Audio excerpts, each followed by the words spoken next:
Hi friends, welcome back to my channel. ఫైనల్గా వైజాగ్లో నిర్మించిన రామ మందిరం సెట్కి అయితే మేము కూడా విజిట్ చేశాము.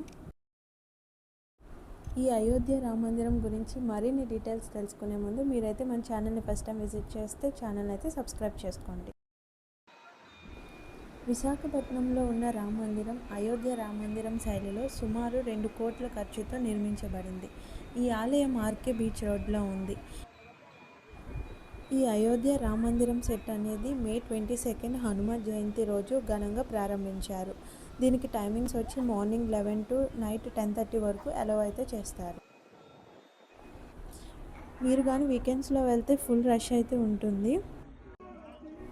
ఎంట్రన్స్లో కనిపిస్తుంది కదా, అదే entry ticket counter. Each person 50 rupees అయితే ఛార్జ్ చేస్తున్నారు. ఎంట్రీ టికెట్ తీసుకున్నాక కొంచెం ముందుకు వెళ్ళగానే రైట్ సైడ్లో మనకి స్లిప్పర్స్ కౌంటర్ కూడా కనిపిస్తుంది. అక్కడ 5 రూపీస్ అయితే తీసుకుంటారు. ఇంకా అక్కడ నుండి డైరెక్ట్గా దర్శనానికి అయితే వెళ్ళిపోవచ్చు. మనలో చాలామందికి అయోధ్య రామ మందిర్ చూడాలని కోరిక అయితే ఉంటుంది.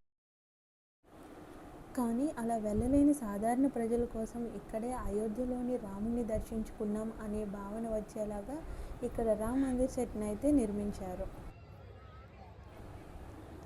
ఈ అయోధ్య సెట్ అనేది బీచ్కి పక్కన ఉండడం వల్ల సన్ రైజ్ అండ్ సన్సెట్కి ఇంకా అందంగా కనిపిస్తుంది.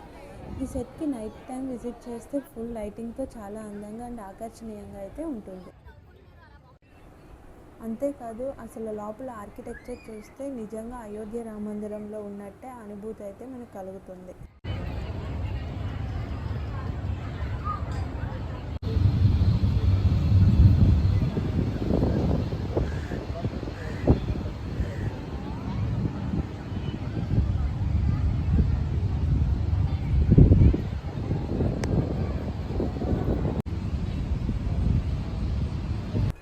మందిరం లోపలికి వెళ్తుంటే ఎంట్రన్స్లో 4 ఎలిఫెంట్స్తో స్వాగతం చెప్తున్నట్లుగా డిజైన్ అయితే చేశారు.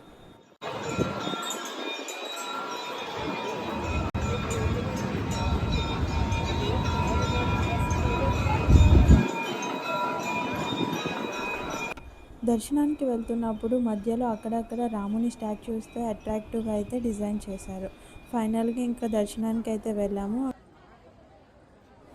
లోపల రాముల వారి మందిరం చుట్టూ డిజైనింగ్ అయితే చాలా బాగుంది. అండ్ మెయిన్గా చెప్పుకోవాలంటే పైన ఆర్కిటెక్చర్ అయితే next level and main attraction అయితే అని చెప్పుకోవచ్చు.